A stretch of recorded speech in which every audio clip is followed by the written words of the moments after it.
Well, our next guest says that President Trump's threat to close the southern border with Mexico would most certainly hurt the U.S. economy. How so? Let's bring in Michael Lee, the Altium Wealth Portfolio Manager, to discuss. Can you put a number on this? What is the economic impact? Well, it's hard to tell because we import about $340 billion worth of goods every year from Mexico. We send them about $260 billion. Third biggest trading partner. Yeah. So the way that you calculate that is not an absolute number. It's that how much of that stuff that comes in could not be found in other places. So the only similar comparison you have is the LA port shutdown.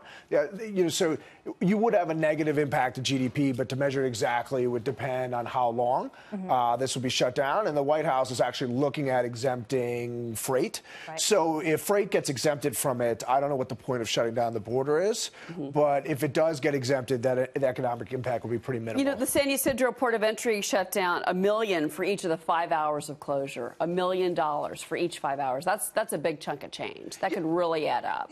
You know, it's very hard to tell because it's, all the companies that are bringing stuff in from Mexico, it's very hard to calculate who else would be making money that could source things in the U.S. So that's, that'll be a moving target, but to say that it wouldn't have a negative impact is disingenuous. This will have a negative impact. And the auto industry, which say in Michigan, the auto industry is also saying that this could really hurt the bottom line. Yeah, and what has hurt the economies of the U.S. and China are these trade talks. We have reports this morning, particularly from the Financial Times, Michael, and it says this trade deal is 90% done. That's encouraging. The markets are liking it. It's one of the reasons we're higher today.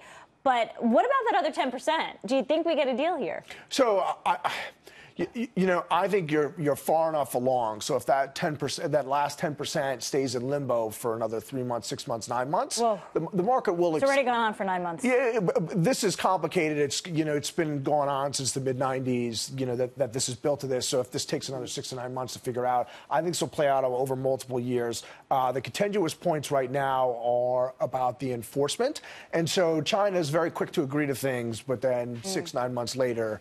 It's not really flying along with it, and their pledges to buy goods from the U.S. I think those are short-term fixes, and I don't really know how well that'll play into the long term. And then a lot of these commitments they haven't really followed through on. So I would give it some time for that last 10%. Real quick before you go, got to talk about jobs. We're going to get ADP out today, the estimate for 170,000 jobs. And, of course, the big report coming out Friday, 180,000 is the revised estimate for that. How impactful are these reports going to be, do you think, for the market? Yeah, look, we're watching every jobs number closely. And so last week, the weekly jobless claims is down to 211,000. You are at ultra lows on that had ticked up a little bit, and it's kind of fall back down. Continuing claims also very low. So I'd expect a pretty good ADP number. And on Friday, I'd be looking at the revisions from the last 2 months to see where that ends up because they had a pretty low number in February. Markets kicking off second quarter pretty strong. Hope that we're going to continue the momentum. Mike Lee, thanks for coming in. Thanks for having me. As always. All right, Mike Lee.